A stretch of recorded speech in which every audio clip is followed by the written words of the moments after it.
Welcome to another episode of the Less is More Sports podcast. But before Matt and I get started today, I do want to give an update on the stand bracket, which we are officially entering the second round of that tournament. I will say, Matt, one thing that is going to make you and me very happy is that we will not see a LeBron versus MJ finals.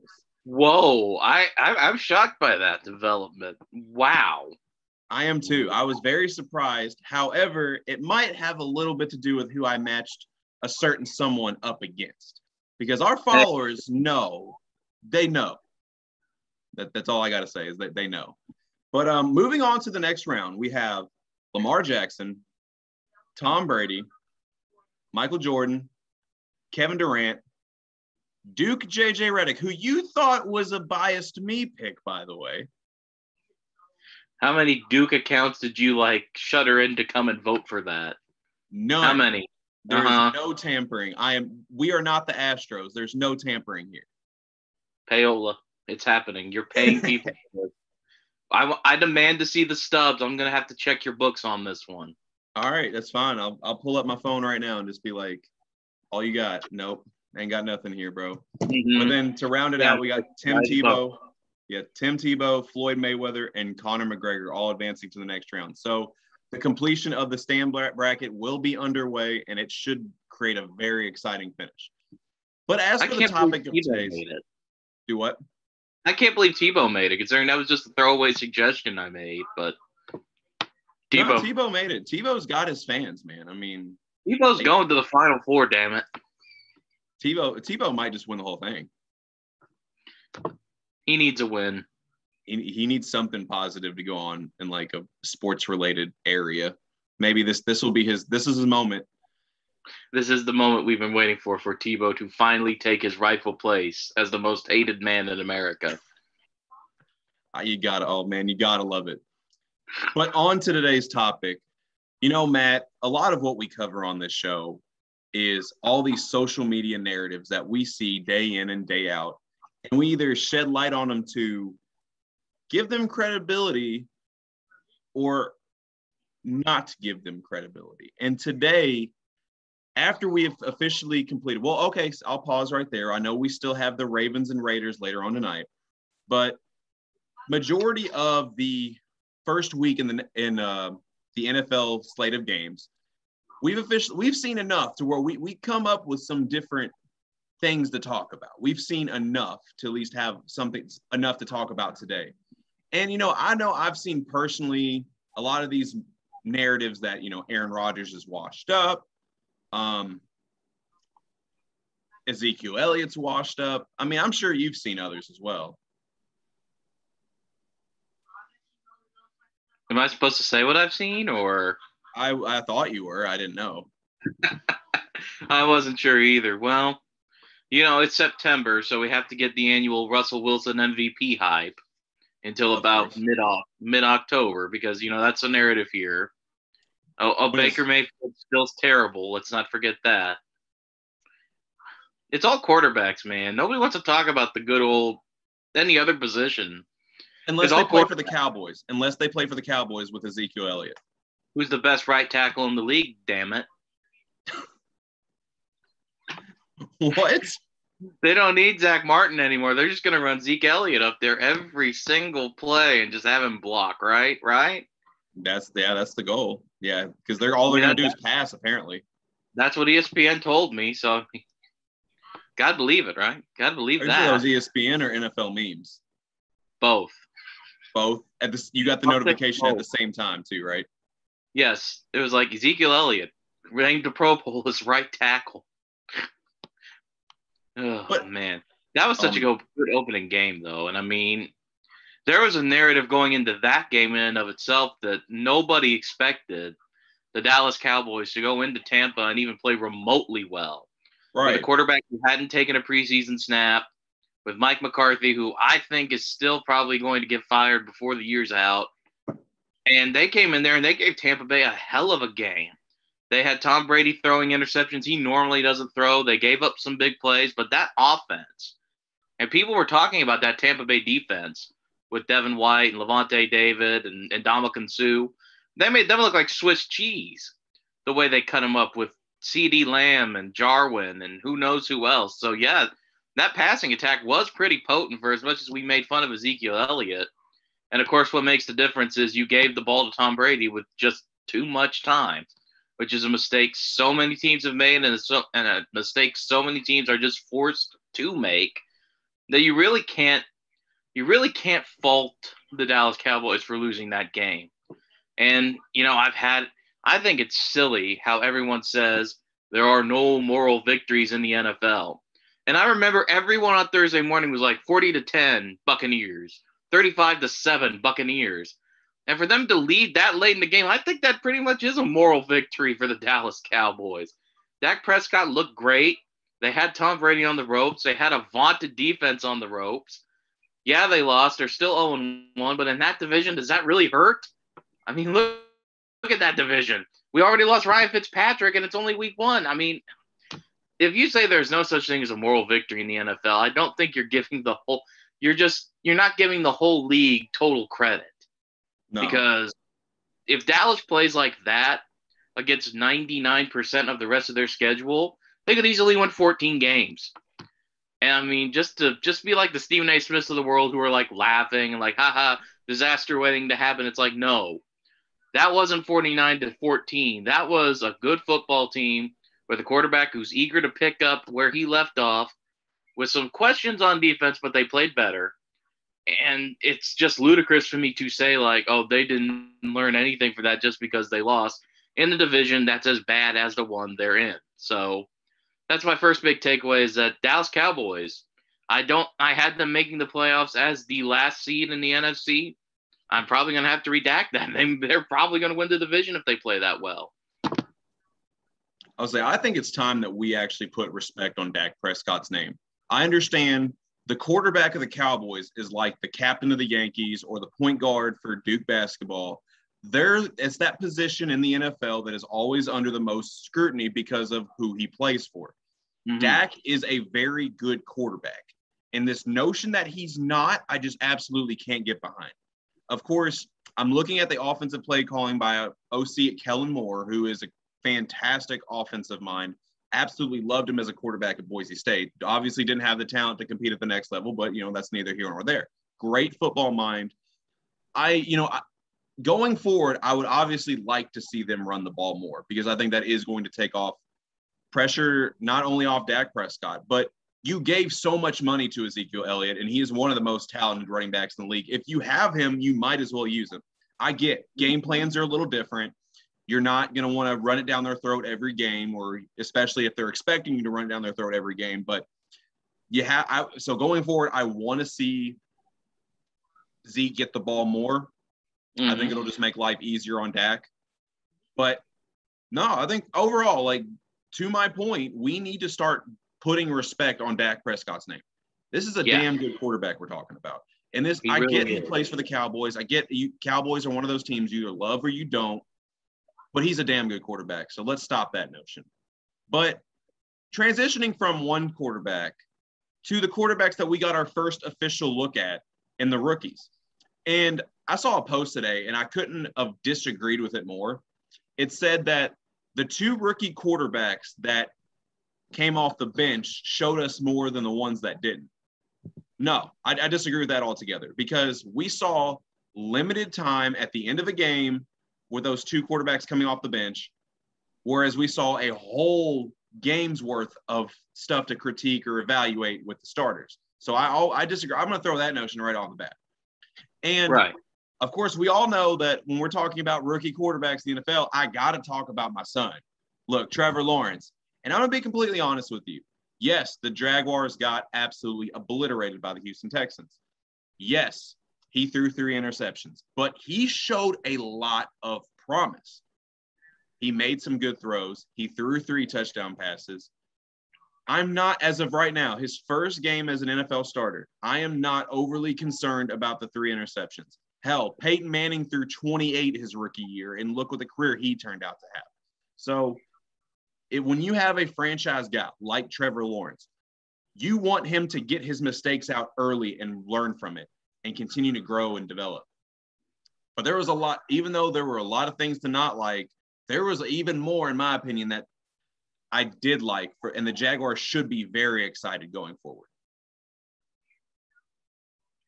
I wish I could fully agree with you on that one, but the Jaguars have not won a game since opening day of last season when they upset old man Phillip Rivers and the unsure of themselves Colts. And while I agree with you, that's not Trevor Lawrence's fault. Trevor Lawrence did the best he could with what he had. And let's not discount the performance of Tyrod Taylor and the first place Houston Texans. Let's not forget that. Oh, let's not forget the narrative that Tyrod Taylor is now officially the best quarterback in the AFC South that I've been hearing all day. Oh, no question. I mean, he did technically have the best statistical day, and the Texans are probably going to stay in first place next week with one win, but the Texans are still going to be there. But the thing with Peyton Manning is Peyton Manning had Edgerrin James, Peyton Manning had Marvin Harrison, Peyton Manning had Jim Mora and Tony Dungy. Trevor Lawrence has who? He doesn't have Travis Etienne anymore. He's got Herb. The Jaguars just got skewered by a very good performing Houston Texans defense. I was impressed with the way the Texans defense came out ready to play and with Tyrod Taylor. So while I don't think that's Trevor Lawrence's fault, I think he's in a much worse situation than Peyton Manning ever was in Indianapolis. And I don't think that Urban Meyer is going to survive this season. When I looked at his body language on the sidelines of that game, like I did during the preseason, that looked like a guy who was not used to getting his ass kicked like that. That looked like a guy who was going to rip grown men in the NFL for not hitting assignments, and not in the Mike Tomlin way, in the I am in charge of these students' lives type way. I saw a guy who looked like he was absolutely outmatched and terrified of taking a loss. And like I said, that's not Trevor Lawrence's fault. But remember what happened with Baker Mayfield, number one pick in the draft, has a terrible, terrible go during his rookie season. There's a lot of turmoil. He ends up with Freddie Kitchens. And then what happens last year? We finally get Kevin Stefanski. We finally get a more sensible balance on that offense. We finally get the Baker Mayfield who should have gone number one overall. And I think Trevor Lawrence's arc will be a little bit more – it'll be a little more celebrated. Don't get me wrong. But I think his career arc is more going to be very similar to that in terms of off-the-field play rather than Peyton Manning going from 1998 being 3-13 to the next year having the Colts in the playoffs. Because Jacksonville set him up in a weird position to begin with. His division, even though it looked terrible on Sunday, is going to improve, and maybe the Texans are better than we thought they were. Maybe they are, maybe they aren't. Maybe we'll have to see how they play against Cleveland this weekend. But I think that that's more likely a career arc for Trevor Lawrence than a Peyton Manning type arc, which is still pretty damn good. He's going to be a good quarterback. It's just how long does it take to translate that into a good team for him?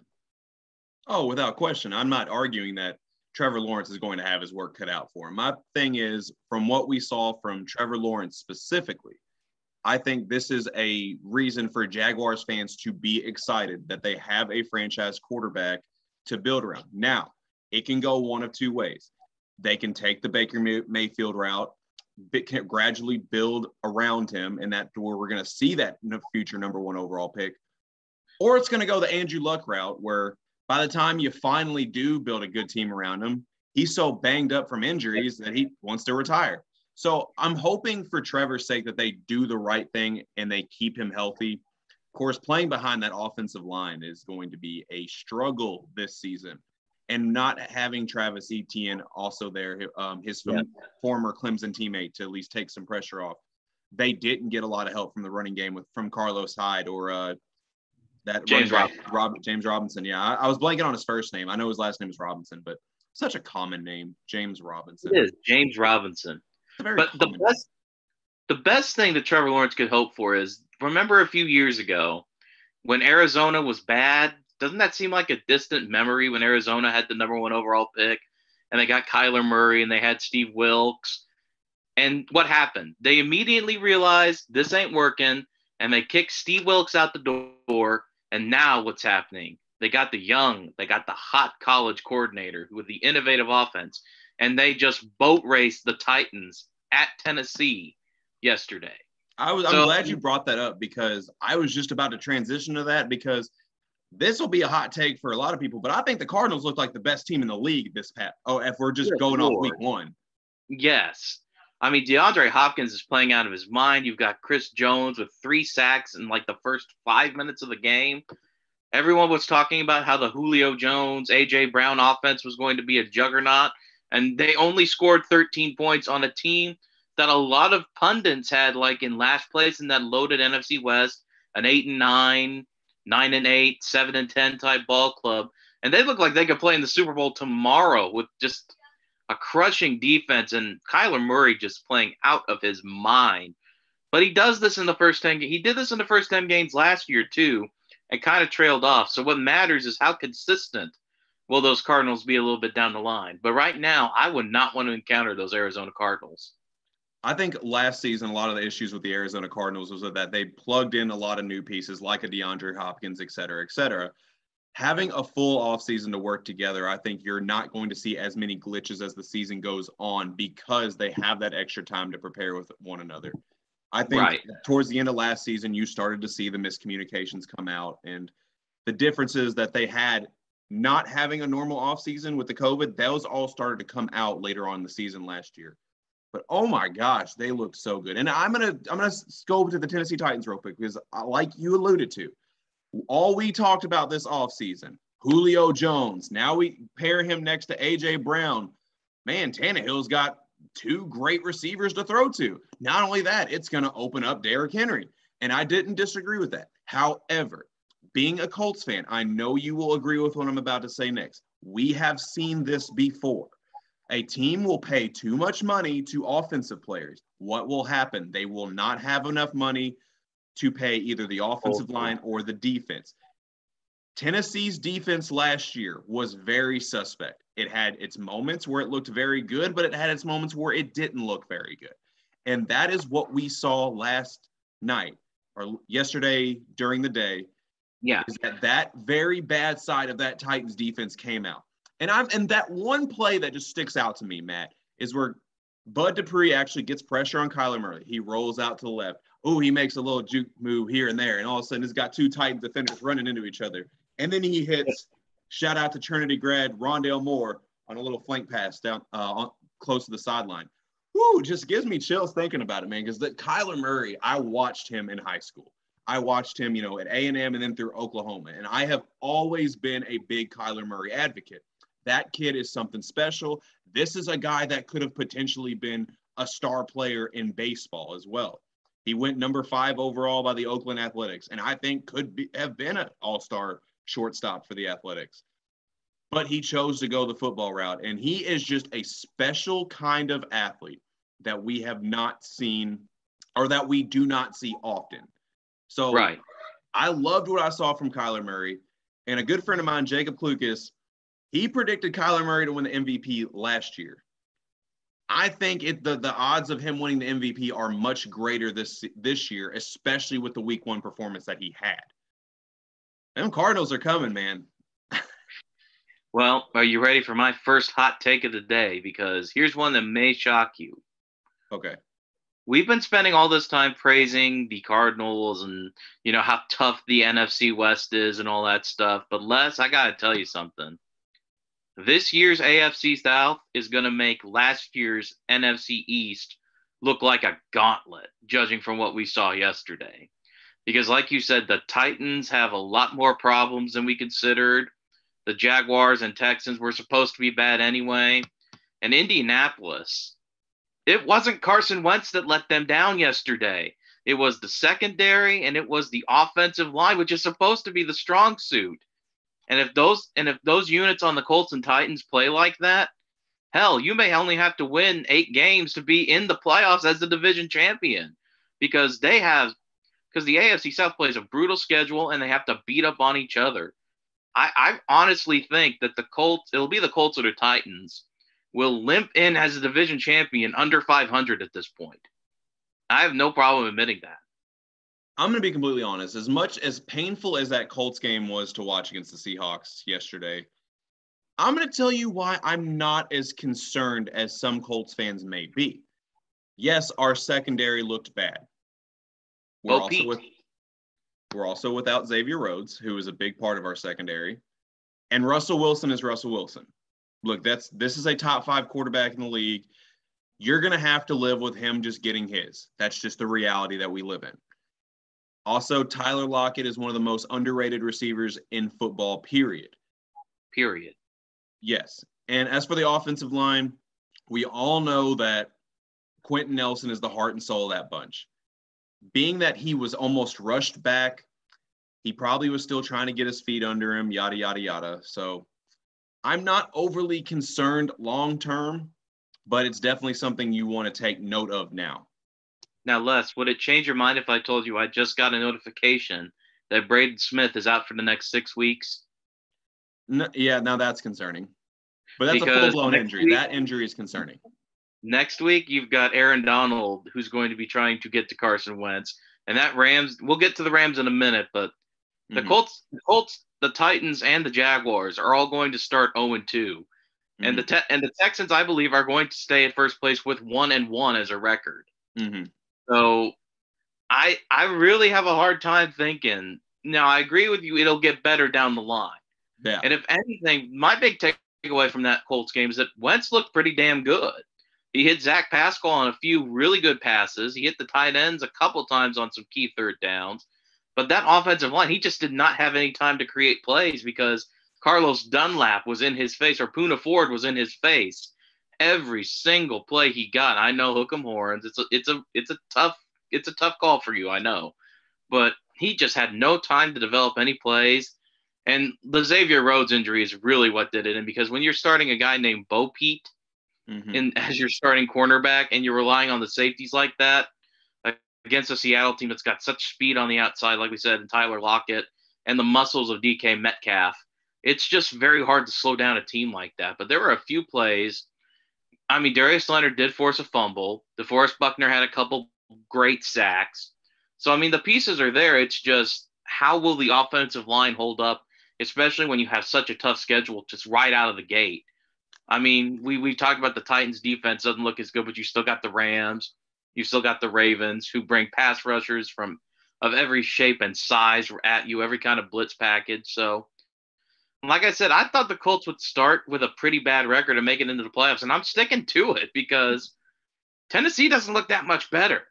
Because that's the thing about the Colts. The Colts have lost 7 straight openers. They just lost their 8th in a row. I kind of expect the Colts to struggle on opening day. It's just what they do. But all the pundits were high on the Titans, picking the Titans. And once again, Tennessee just went out there and looked completely limp. They look like a team with no direction.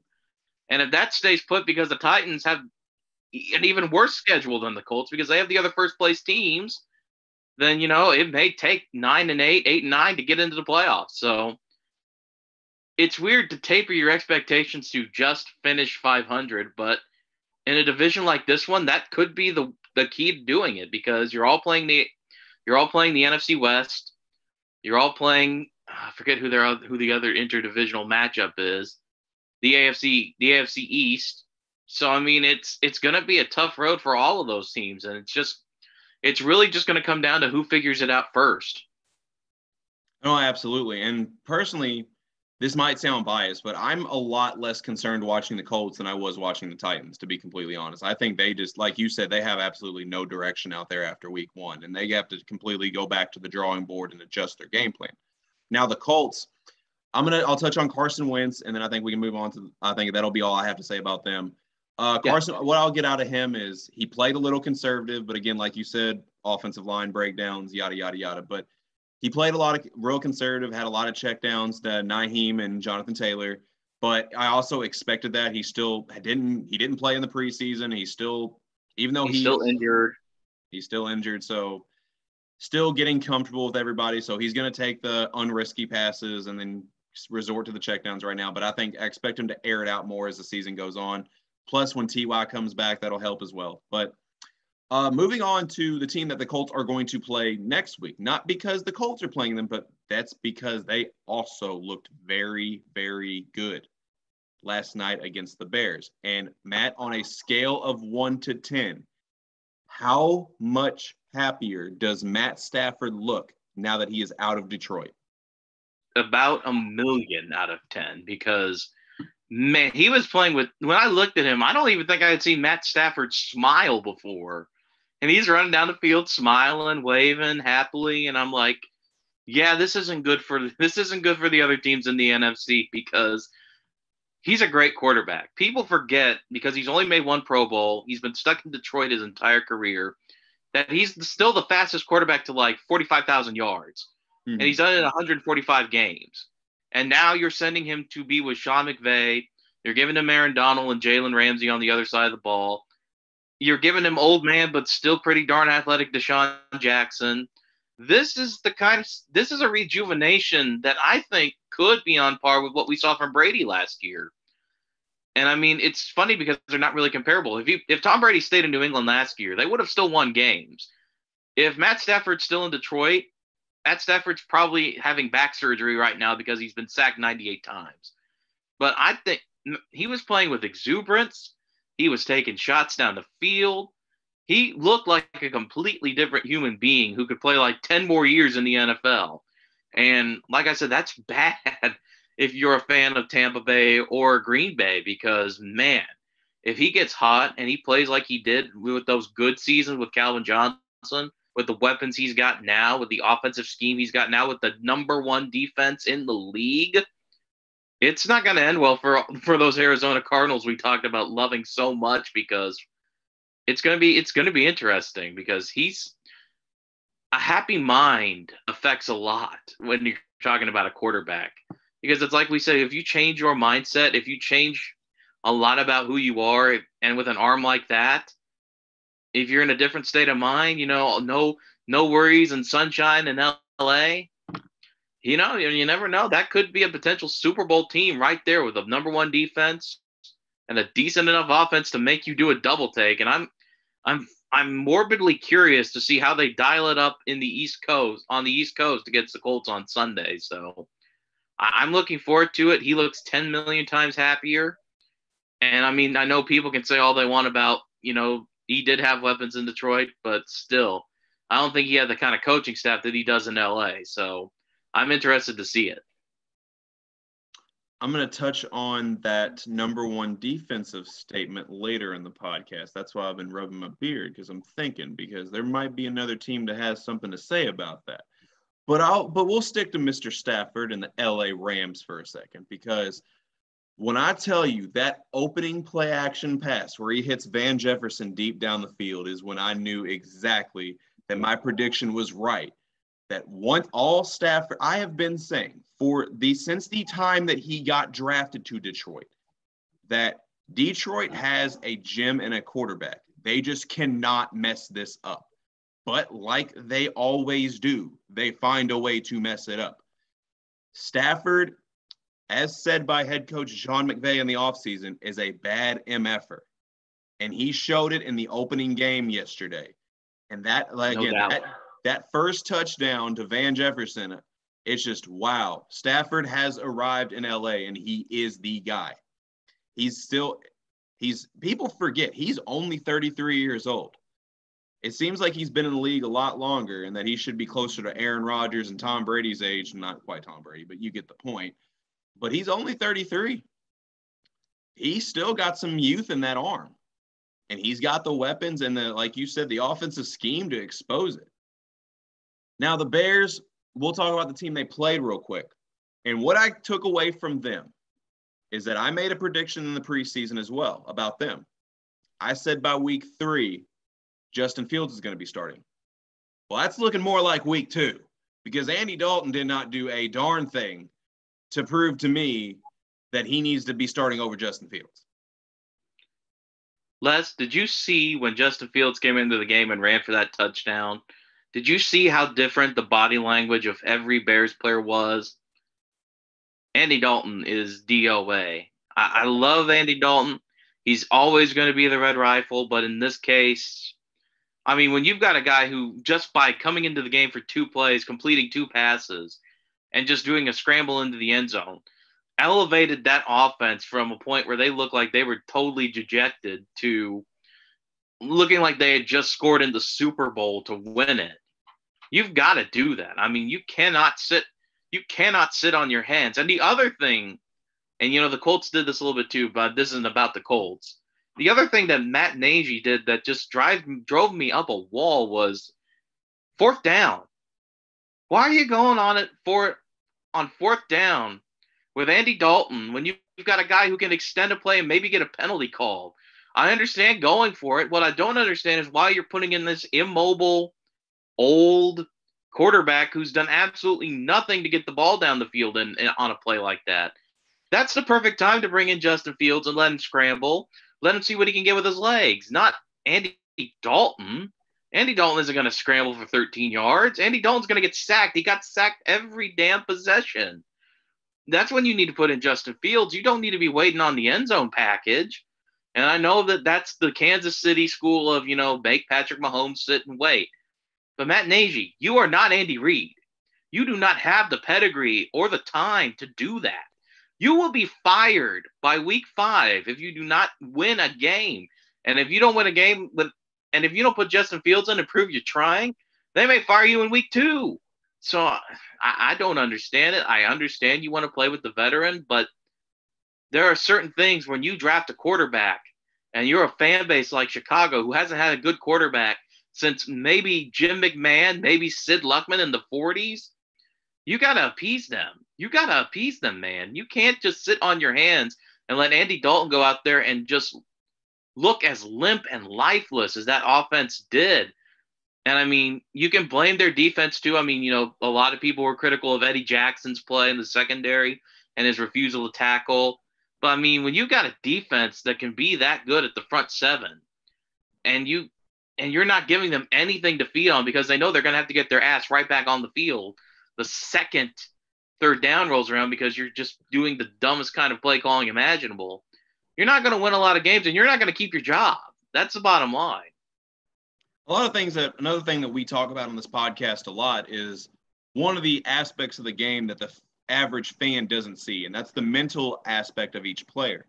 These players know who the future of that franchise is, and it's not Andy Dalton, I promise you. That's why they look so much more rejuvenated, because they know that Justin Fields is going to be the guy that they are going to have to rely on in the future, and they might as well get that started now. I understand you want to give him more reps in practice, start the veteran for the time being, and until you feel Justin Fields is comfortable with the offense. Look, I get that. You don't have to rush it. Don't rush it if you don't have to. But it is clear cut right now that you are not going to be winning any games with Andy Dalton at quarterback. I understand you're not going to be playing against LA every game. But I've seen enough of Andy Dalton that I do not want to see him anymore. Put in Justin Fields. It's time. Bottom line. It's time. But to another bottom line, or not I wouldn't even say bottom line. I don't even know why I just said that. That was just a goofy word mistake. But anyways, I want to ask you though, you think the Rams have the best defense in the NFL? Statistically, they do. I know where you're going with this. And no, I'm not impressed with them because the Buffalo Bills offensive line is very suspect. They were suspect last year. The Colts got decent pressure on them in the playoff game. I know TJ Watt's good. I know they're good, but man, it's hard to totally. Last year, the Rams were the number 1 defense. And no, I'm not impressed with Pittsburgh. I'm just going to say it. I'm not impressed. I'm glad. I didn't think the Buffalo Bills were going to win. Go. What? I said, I didn't think the Bills were going to win the division. Remember, that was one of my bold predictions. So, I mean, them taking a loss is only going to prove me right. But true. No, I'm not impressed with the Pittsburgh Steelers, but I'm going to let you defend your boys, and then I'm going to jump in. Oh, no, pause. We ain't going to say they're my boys. I don't like this. I'm no Steelers fan, my man. I'm no Steelers fan, my man. Let's not get anything twisted. I'm Colts ride or die, baby. But you got a scratch-out jersey in your closet, don't you, Les? No, but I do have a LeBron James high school jersey that I'm rocking for the show. So I got to start flexing the jersey collection for every podcast episode. So that'll give some of the fans something to critique me about, as if they don't have enough to critique me about already. But, let's be honest here. But anyways, I'm going to tell you why I was impressed with the Pittsburgh Steelers defense. You are not wrong at all, because this is why you are my podcast host, because you are one of the most knowledgeable people I know. And I love you for it. You are not wrong about the Buffalo Bills. Why I was impressed with the Pittsburgh Steelers is because how their defense was able to play as well as they did for as long as they did, having to come on the field so often because that offense cannot move the ball. Look, if we want to talk about Aaron Rodgers being washed up, Big Ben is washed up. Big Ben needs to retire now. He is a shell of that Super Bowl winning quarterback that we saw in the early 2000s and heading into the 2010s. You have a potential great running back in Najee Harris. Offensive line is still good. But as of right now, that offense needs some kind of rejuvenation to get going, because I don't know how long they can do that every game. Because yes, that's what's impressive about that defense, is being able to perform for that long of stretches during the game while your offense isn't doing anything. Now, the offense got going a little bit later, enough to win the game, but for most of the game, man, they couldn't even move the ball past the 50-yard line. It just is. Let's just call it what it is. But that defense still held its ground, gritted its teeth and just attacked. They saw the mismatches and they took advantage. But so, because one thing I've always known about defenses, though, is you can have the most talented defense on the planet. But if your offense is scoring too quickly, or if your offense isn't moving the ball at all, you're constantly putting that defense back on the field. And by the end of the game, they're going to get gassed. But for them to show just how well-conditioned they were and keep playing at that level for as long, that's why I was impressed. I get what you're saying I get 100% what you're saying about the Bills, but it's the longevity of that high-level play that was impressed with me. Right. And you hit the reason why I'm not really impressed with Pittsburgh coming out of there with a victory, is that offense just looks so anemic. Can you imagine what would happen? And I'm not wishing this on him. I do not wish this on him because he's a great player. But just imagine what happens if Chase Claypool, he has a hamstring injury and doesn't play in that game. He is the only guy who's going up and making big plays on the outside. Big Ben and Najee Harris look like they are about as well connected as an iPhone to an Android. That's how well connected they look. And yes, Big Ben is the Android because he's older than dirt. And the other thing, that defense did look well conditioned, but what happens when they start playing teams like Buffalo, Cleveland, who's got a decent offensive line who can help contain that and give their guy enough times to make a play? That's when it gets dicey if you're Pittsburgh, because if your offense gets stifled, which they will, I'm sure, because they got stifled by the really good Bills defense. Imagine what a really good Ravens or a really good Browns defense is going to do to them. And you just can't find the ways to score that you did in that game, even with a blocked punt. And your defense is actually being contained to an extent by a good offensive line. It's not going to end well. And plus, we all know what happened last year. Pittsburgh came out of nowhere and shocked us. And then what happened? The Browns is the Browns happened. The Washington football team game night Thanksgiving debacle happened. You can start 11-0 with the best intentions to make it to the Super Bowl, but problems are still going to be there. And this team has more problems than last year's team did when it comes to issues on the offensive line. And like I said, Big Ben just having no connection with their bright, shiny new toy in Najee Harris. And while I agree with you, the defense looked good. If you have to win dirty, you may not be winning too much in the NFL. I still think Pittsburgh is another one of those teams in the AFC that's a solid 7 to 10 win team. They're going to win games. They're the Pittsburgh Steelers. Mike Tomlin is a Hall of Fame coach. He's a great coach. That's the bottom line. He's going to win games. But I don't think that everyone who's ready to crown the Steelers as the first wild card or even the division champion is taking the whole picture in. They got they got good shots at a quarterback who's way too mobile at times from a bad offensive line, and got some good special teams and good defensive play. And they still only scored 23 points with the way that defense was acting. So it makes me hesitant to go and just crown Pittsburgh as like the future greatest team of all time, because we don't know. I mean, it's week one, it's overreactions, I know, but if you're going to have to win every game like that, it's hard for me to think you're going to be a consistent winner. I agree. Now we're going to transition from one AFC North team to another, one that got a lot of hype this offseason, and even some from me, and that's the Cleveland Browns. Given their week one performance against the Kansas City Chiefs, do you think the Cleveland Browns will live up to the hype this year? Yeah, I mean, they were one punter debacle away from pinning Kansas City deep again and seeing if they could outscore them or stop them deep. If that play doesn't happen, then who knows? Basically, if you give the Chiefs the ball at the 15-yard line, you can expect to be scored on. That's the bottom line. When they've got that many weapons and they got Patrick Mahomes, if you give them the ball at the 15, even if it's on a bad punt, you are giving the game to the Kansas City Chiefs because they are that damn good. If they get that punt off and they have to start the 20, we're talking about a different game here. Patrick Mahomes is still Patrick Mahomes, but he's going to have to work for it just a little bit more. But instead, they give him the ball at the 15. You give him a short field, and you have to go against Travis Kelce in the short field. That's a recipe for disaster. But at one point, the Cleveland Browns led this game 22-10, and they did it with doing typical Brown stuff. They had a player get ejected for punching a coach. I mean, they weren't devoid of the typical Brown debacle, and they still led the game that late into it. And it took another debacle for them to have that issue. And that comes off one of like the most storied, historic, amazing, tear-jerking seasons in the history of the Browns, where it seems like they're ready to disappoint you. And keep in mind, the Browns haven't won an opener in like 11 years. They haven't won an opening football game in 11 years. And to break that streak, they had to go to Arrowhead on one of the first games back with full capacity.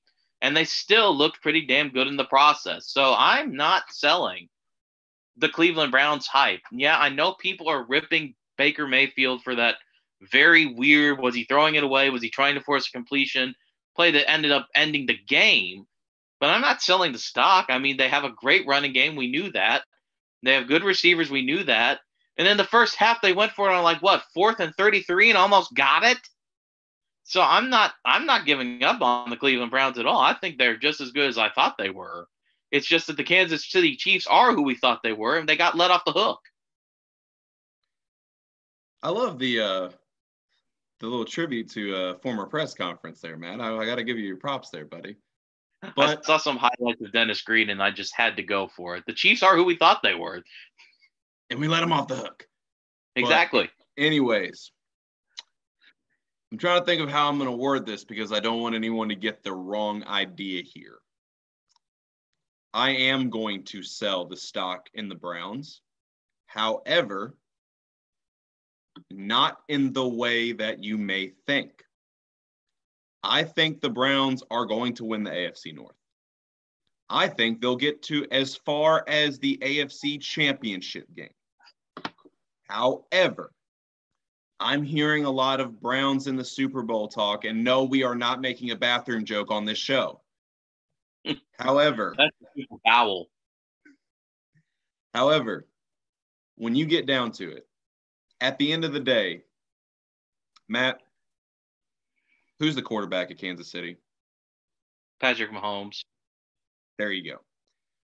At the end of the day, the difference between what's going to get the Browns to the Super Bowl and potentially winning a Super Bowl is quarterback play. Look, Baker Mayfield is a good quarterback. I am higher on him than most. But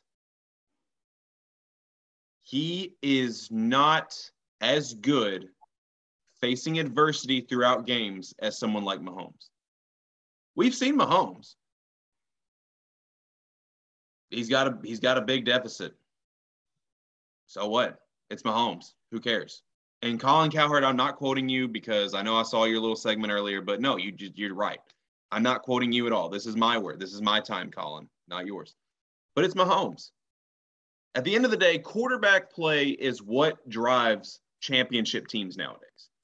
You obviously need the offensive lines, you need the defense, but at the end of the day, when you have two very good rosters, it comes down to coaching and quarterback play. Andy Reid's a Hall of Famer. Kevin Stefanski's very good. Hasn't built that resume yet. He may. He may, yes. I think he will. But you're right. At this point in time, Andy Reid is getting a bust in Canton. 100%. And let's be honest here. I like Baker. He's one of the few Sooner quarterbacks that I like. But come on. He's not Pat Mahomes. He's not Mahomes. He's not Mahomes. He's just not. Mahomes, it doesn't matter if he's down 30 or up 30, you know what you're going to get from him, and he's going to do whatever he's going to do to win games. I mean, if he's got to roll to his right and throw 40 yards downfield to Tyreek Hill, who stops on a dime and takes off and runs in the end zone, he's going to do it. If he's got to throw left-handed to avoid getting a sack from Von Miller, he's going to do it. That's just the type of quarterback that he is. And one of the truest, as we talk a lot about social media memes on this show, one of the truest meme that I have ever seen in my life. It was a picture from the Super Bowl where Mahomes is completely airborne and trying to make that throw. And the caption said, "There are a lot of reasons why the Chiefs lost the Super Bowl. Patrick Mahomes is not one of them." It's not one. No. I'm literally watching the NFL Top 100 list that they have every year. And Mahomes got the number one spot this year. And I'm watching sound bites from different games. And they flash forward to the Super Bowl. And they show the Buccaneers sideline just jaw dropped from the plays he's attempting. Not the plays he's even making. The plays he's attempting. Because that's what he's got to do to give his team a shot. He's running for his life against Shaq Barrett and Devin White and Levante David and Ndamukong Suh in that great Buccaneers defense. He was without his two tackles, Fisher and I'm blanking on the other guy, but he's running for his life every play. I mean, dudes, you good? I was trying to think of him as like, no, because that's not. I kept thinking that Landry Shenault was the other offensive tackle. I'm like, that's not right. That guy's a receiver. Yeah, that's a receiver for the Jaguars. But yeah, but like the plays that he was attempting and honestly should have been made were just jaw dropping. And that's just the type of electric football player that Patrick Mahomes is. And that is always going to be the difference between why the Browns will not get past the Chiefs. Now, if Mahomes is in the NFC, it's a different story. I think they can get to the Super Bowl. I think Josh Allen's good. He's not Mahomes. Mm-hmm. Mahomes, at the rate he's going, is going to be a top 3 quarterback ever. Yeah. If I want to be real hot, I could say best ever. If I want to be a real hot take. That depends on how many wins he gets because he did lose the head-to-head with Brady. So yeah. Oh, I know. We'll have to see. But that's what I'm saying. If I want to be real hot, but obviously he's got to continue at the pace he's going. That means he's got to win an MVP every other season, win a Super Bowl every other season. So within the next 10 years, we're looking at like 5 or 6 MVPs and like 6-7 Super Bowls. So that's what I mean. That's where I'm going with that. But yeah. And obviously, realistically, you don't expect him to get that. But if he does, yeah, he's definitely the GOAT. But regardless of how we look at it, Mahomes is on pace to be a top 3 quarterback ever. And that is what separates the great quarterbacks from the rest of the league is that how they play in those moments. Yeah, and I mean, until he proves otherwise, that is the big knock against Baker Mayfield. Because if you even think back to last year where the Browns almost did it in the Arrowhead again, they still didn't have enough to pull off the big upset with Patrick Mahomes injured. And then this year, it's the same story. You have the lead, you're battling through, you're about to take it over, and then you just make you make a mistake. I don't even know if it was an intentional mistake. It could have just been an underthrown ball out of bounds to stop the clock, but you still make that mistake. Mm-hmm. And when you make that mistake, and I know it's because that was a play to end the game. Mm-hmm. But if you make any kind of mistake against a team like with Patrick Mahomes on the other side, you're doomed. If you make a mistake against Baker Mayfield, there's a chance you could get away without giving up any points. If you make a mistake against Patrick Mahomes, you're at least giving up 3, if not 7, because that's what happens every time because he makes you pay. Yeah. There aren't a lot of quarterbacks in this league where the minute you make a mistake and give up the ball, you're not like, oh, man, well, we just got to stop them. If the Colts did that, I would be like, great, Patrick Mahomes is about to score on us. It's over. Bye-bye ball game. Yeah. Baker Mayfield doesn't have that kind of intimidation factor. Patrick Mahomes does, and he proved why yesterday with effortlessly running into the end zone and that pass to Hill, which was just pure art on the football field. That's why they're the best. That's why everyone always picks them year in and year out to be the AFC champion. That's more or less where I'm going with my selling of the Browns because I've heard a lot of talk about them making the Super Bowl, but they proved yesterday that time and time again, as long as Mahomes is still suiting up for the Chiefs, I'm sorry, when shit hits the fan, I'm riding with Mahomes over Baker. It just is what it is. I love Baker. The only thing that would change my mind is ball control in the game because if the Browns had Nick Chubb going on all cylinders and Patrick Mahomes is on the sideline, I would be a little bit more concerned. But if you can stop him, then yeah, no question. If you can make him into third down passing situations, then yeah, no question. The only thing is, will the Cleveland Browns get better? Because they had a big injury in that game too, where they lost Jedrick Wills. We don't know how long he's going to be out. That would be the only reason why I would sell the Browns is if they cannot get his loss is so big on that great offensive line that they can't establish the run for Chubb and Hunt anymore, and it just falls apart from that point. But that's the blessing and the curse of the Browns is that's one of the ways that they can get you is if they can control the game on the ground. Normally I would agree, but man, I'm sorry. Again, it just goes back to backs against the wall. It's Mahomes. I mean, it's going to be a lot like a matchup with the Colts and the Dolphins in 2009, where I think the Colts only had the ball for less than 15 minutes the entire game, whereas the Dolphins had 45 minutes, but the Colts still pulled out the win. Even though that the Dolphins in that game ate up so much clock, Peyton just comes in and goes, okay, we're not going to have the ball often, so let's just score as quick as we can. That's what Mahomes can do. Mahomes can do the same thing.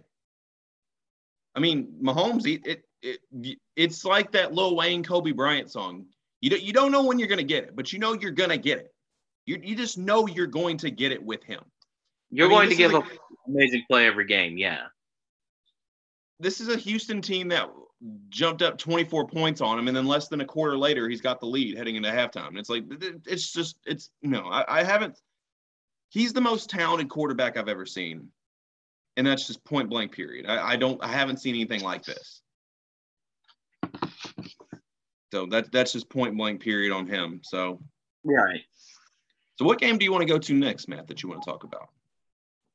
Why don't we go to the other 4? Okay. Well, why don't we go to the other 4 o'clock game from that time slot where we had like the opposite of the thrill of the Kansas City victory and instead got a nice heaping blowout in Jacksonville that didn't even involve the Jaguars. Because, man, off-season stuff put aside, Aaron Rodgers looked like Hello Darkness, my old friend, personified on the sidelines every time they showed him with that ponytail and that long hair. That man just looked dead inside, being slaughtered 38-3. But I'm going to let you start with this one because I got to hear your take. Is Aaron Rodgers dead inside? Is this the end of the Packers as we know them and we don't feel fine? What's going on here, Les? This is the last season we will see Aaron Rodgers in Green Bay, absolutely. And sorry, I'm adjusting my seat because I'm old and my back is hurting, much like Aaron Rodgers' back is hurting from constantly carrying the Packers. But this is going to – I think yesterday's game, I'm not going to accuse Aaron Rodgers of point shaving. I wouldn't do that. But I think this was a message from Aaron Rodgers to the Packers organization of this is how bad it can get when I leave. And also, enough credit is not going to go to Jameis Winston for the absolute domination that he had. It goes to show amazing.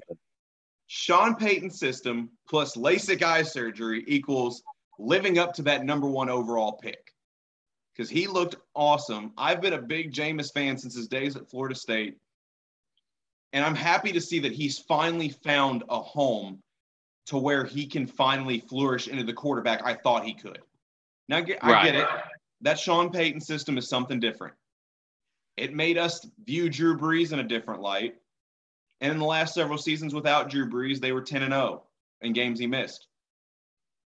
But Jameis Winston has the talent to be a franchise quarterback. And in that system, and also helping that he was able to come in behind Drew Brees and take a year to actually fully know the playbook before actually getting thrown into the starting role was a big help for him, because now he understands the playbook fully and can just come in and do his thing.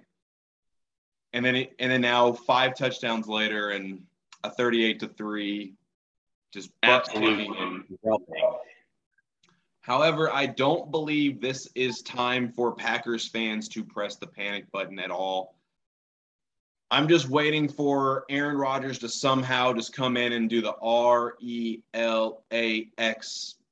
and just go on a typical Aaron Rodgers tale, because there's no – people say he's washed, yada, yada, yada. Look, you don't go from having the season he had to this overnight. I'm sorry, it just doesn't happen. It was a bad week 1 look.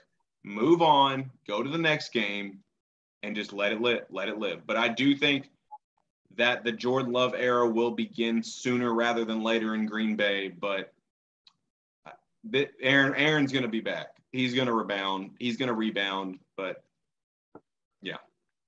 I totally agree with you in every way. I mean, Aaron Rodgers himself was just like, I didn't play good. It's 1 game out of now 17. We'll just rebound next time and we'll be fine. And that's true, because literally every other team in the NFC North lost. So you didn't lose any ground. What does concern me is the fact there was a little bit of a disconnect with him and the coach, because Aaron Rodgers basically did just reiterate the RELAX thing. But Matt LaFleur's like, no, man, it's really bad. It's really bad. And I'm like, I don't know if he's just doing that because coach speak dictates he should do that. But it was just interesting to hear that they had a bit of a disagreement on how to view that game. But I mean, the one play where I was just flabbergasted in that game was his second pick, not the one in the red zone, the one where he just tosses it up in the direction of Valdez-Scantling, and there's nobody around except the New Orleans guy. Mm-hmm. I forgot who had it, but it was just one of the most – that's not the guy who threw 5 picks last year. That's just atrocious. That's something you would expect to see out of Sam Darnold or Trevor Lawrence in their first game. That's not something I expect from Aaron Rodgers.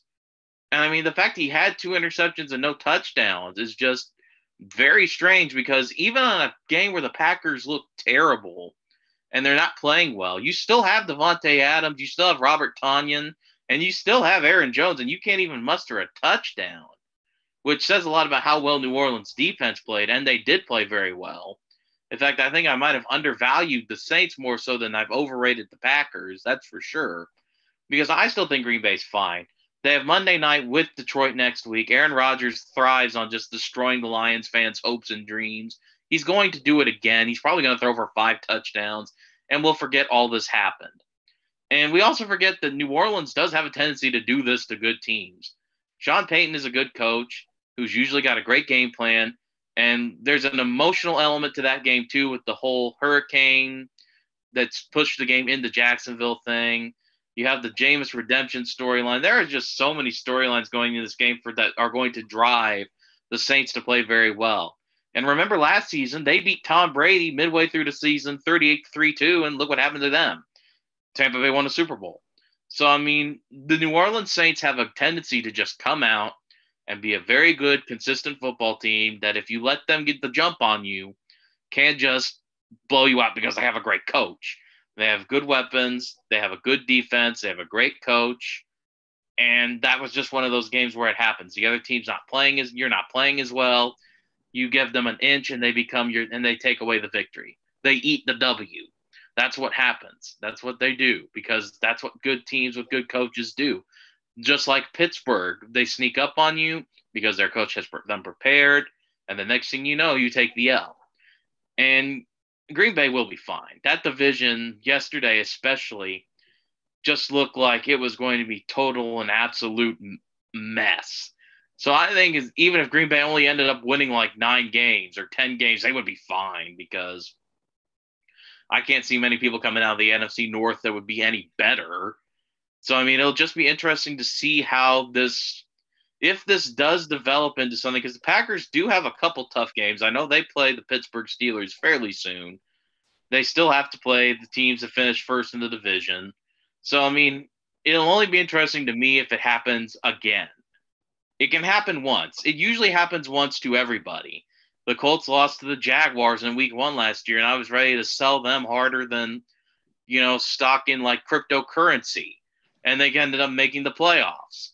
And it just happens. There's always a game that kind of just slaps you in the face week 1, and then things get back to normal as far as the season goes. So the only thing that would concern me for Green Bay is if it happened again. So what I'm getting out of what you just said is that Matt is going to sell all of his Dogecoin stock after the show. So he's looking for buyers. In other words, but no, you hit the nail on the head that,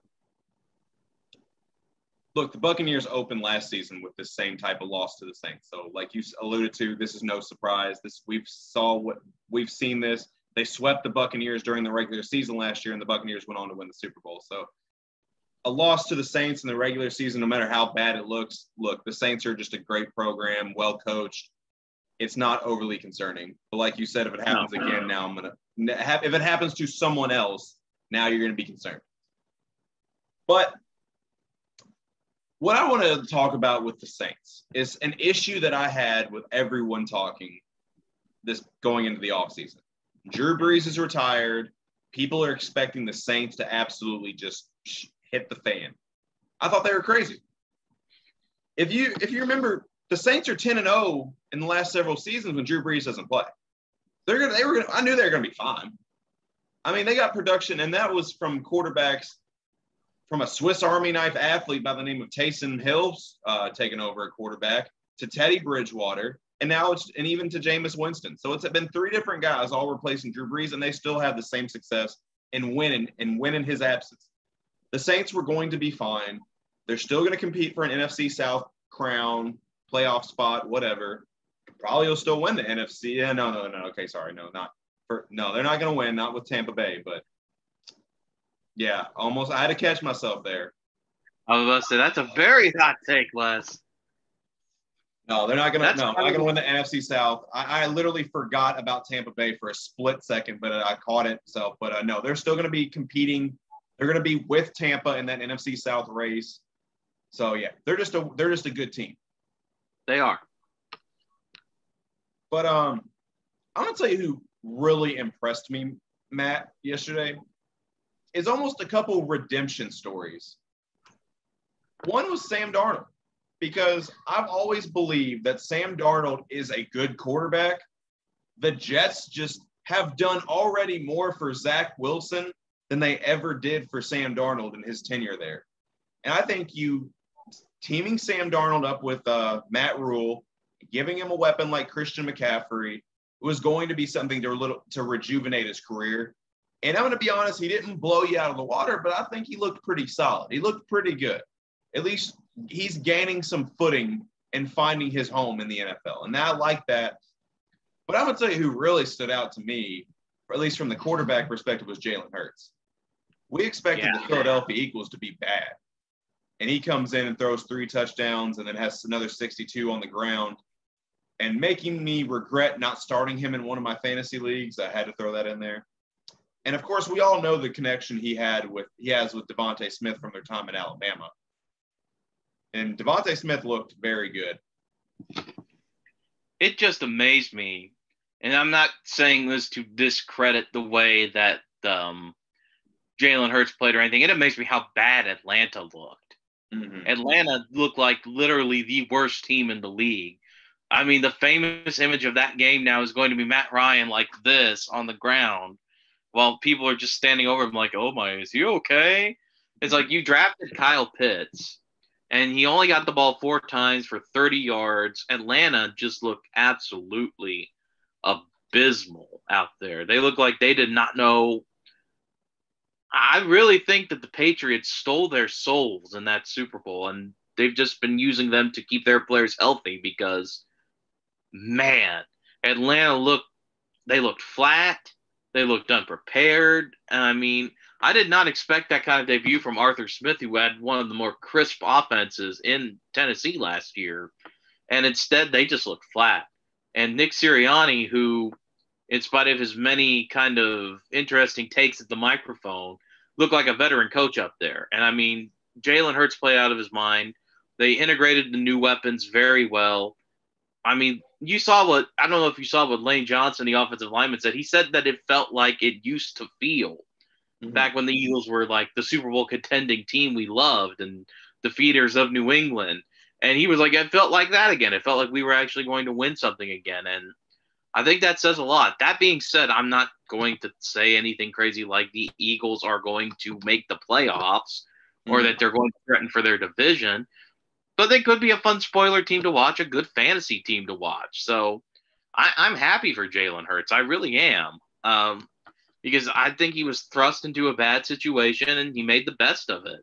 And because of them putting in Nate Sudfeld, go IU, in that last game, they were able to get him an even better weapon than he ever had before. And as for the Darnold thing, I told you one of my bold predictions was Carolina was going to contend for that last playoff spot. And they have an easy schedule. They took care of business against the Jets. Sam Darnold has Robbie Anderson, who's one of his former Jets teammates and a great weapon. He still has Christian McCaffrey. Anything's possible. The only thing that's scary is that stupid VR Panther that the Panthers are using now that like is really huge and hops everywhere. That thing's terrifying, and I never want to see it in person. But I'm thoroughly impressed with Carolina. They have an easy schedule. Sam Darnold doesn't look terrible. He's doing what he needs to do, and the sky's the limit. Sky's the limit. Even though that New Orleans game doesn't look like it could be as much of a toss-up as I thought, but yeah, you'd like to see young guys doing that, especially when they have good redemption arcs like them. So I'm fairly pleased with both their performances.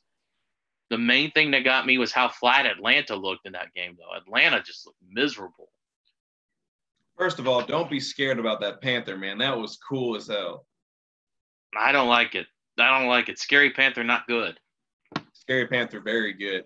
But anyways, unless you have anything else to add on some other thoughts or takeaways from the first slate of games heading into Monday Night Football tonight, I do want to compliment Jamar Chase because I know you saw all over social media about how his drop issues were well documented.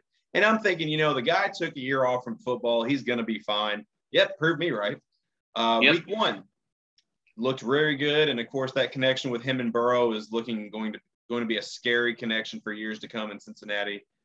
But that's all before we get into our top 5, that's all my takeaways from this week, unless you got something else you want to get off your chest.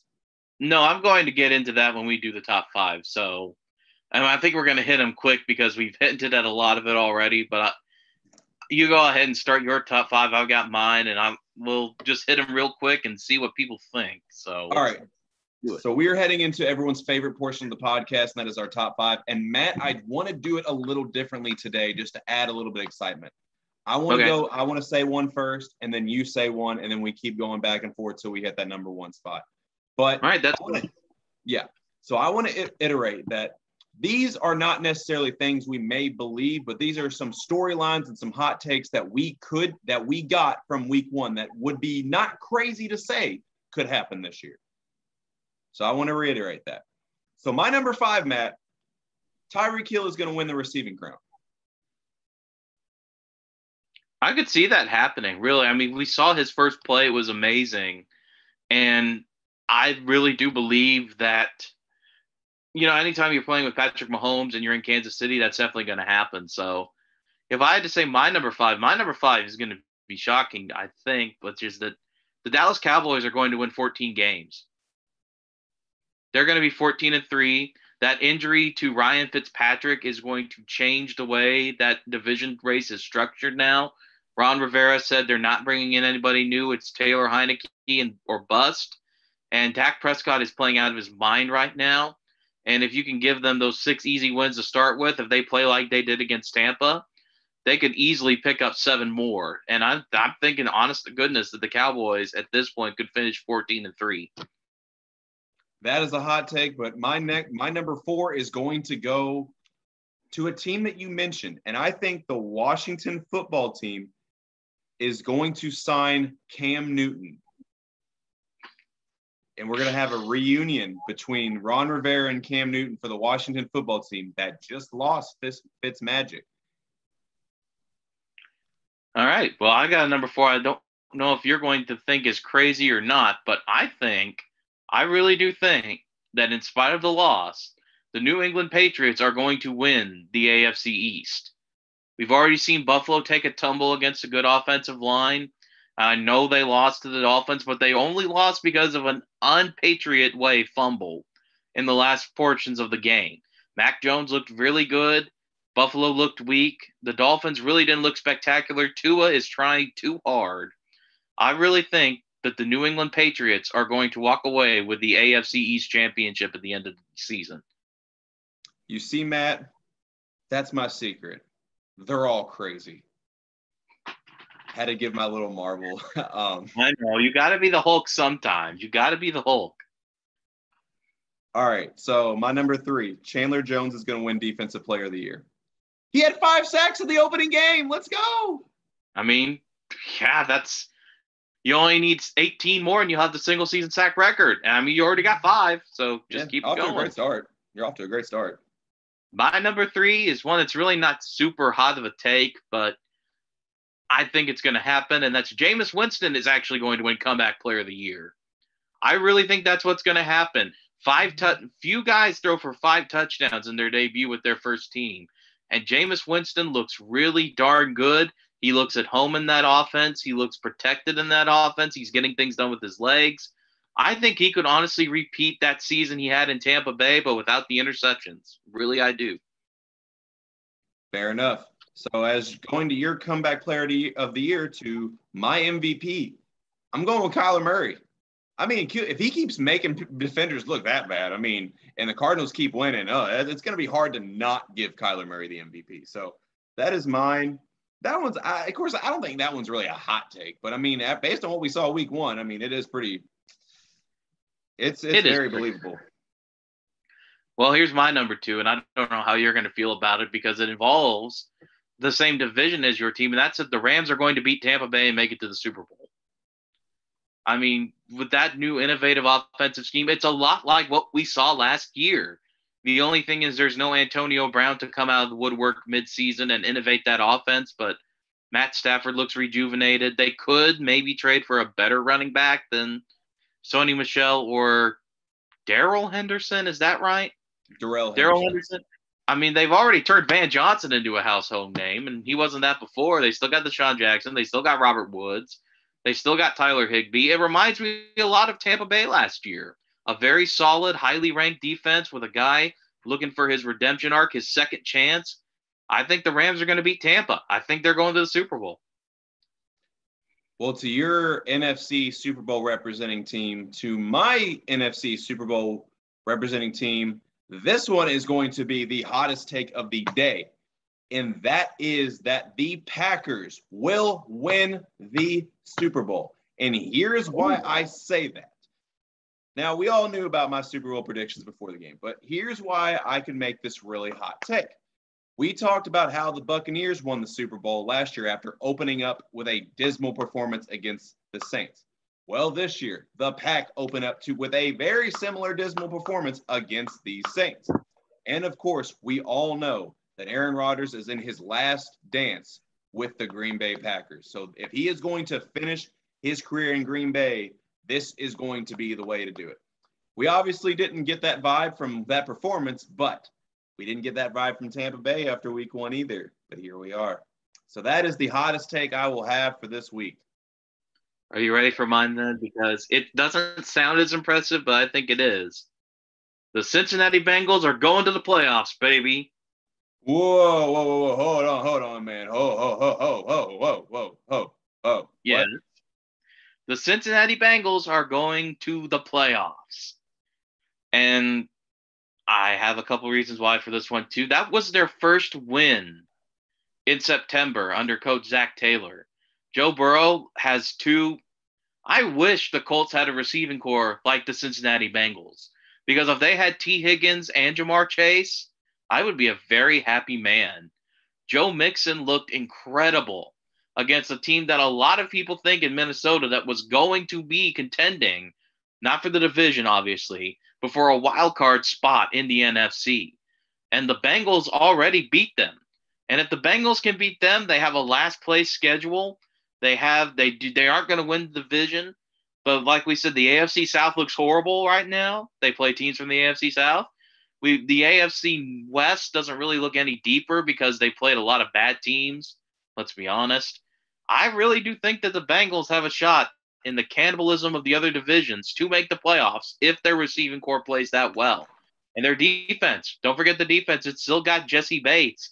They made some good moves on the offensive line to try to protect Joe Burrow. Just because they didn't draft Penei Sewell like everyone thought doesn't mean they're going to be a bad team. I think the Bengals are going to be in it for that 7th seed.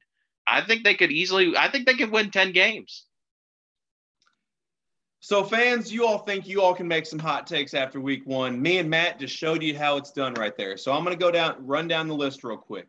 Matt had the Cowboys winning 14 games, the Patriots winning the AFC East, Jameis Winston winning comeback player of the year, the Rams making it to the Super Bowl, and the Bengals in the playoffs. I had Tyreek Hill winning the receiver crown, Washington signing Cam Newton, Chandler Jones winning defensive player of the year, to his Cardinal teammate Kyler Murray winning MVP, and the Packers winning the Super Bowl, which I still believe will be the hottest take that we can make on this show. But, Matt, I'm not going to lie, man. This was a fun episode, and it really made me feel good that I did not have to bring up my Texas Longhorns and their performance against Arkansas. Welcome to the league, Les. Welcome to the league.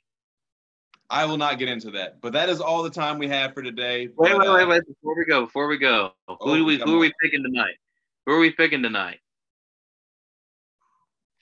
I'm going to go with the Ravens. I just do not have any confidence in the Raiders at all. I understand the running back issues that the Ravens have right now, but wait. No, I am going to go with the Raiders for one reason and one reason only. I do not trust Lamar in primetime. Well, remember what happened the last time he was on Monday Night Football, though? The mysterious disappearance and reappearance in Cleveland? I think that could happen again, but I think I'm going to take Baltimore in a game that's very close and very low scoring. I'm going to take Baltimore 17-14. Last second field goal from I can't remember his name. Justin Tucker. Last second Justin Tucker field goal in Las Vegas. All right, so you got the Ravens, I got the Raiders. Two teams named R starting with R. R. Now you really are a pirate. We don't have a team called the Pirates, so that makes it even more difficult. That's baseball, but that's a story for another time. But all right, that is all the time Matt and I have for today's episode. For real this time. But until next time, Matt and I are out. See y'all.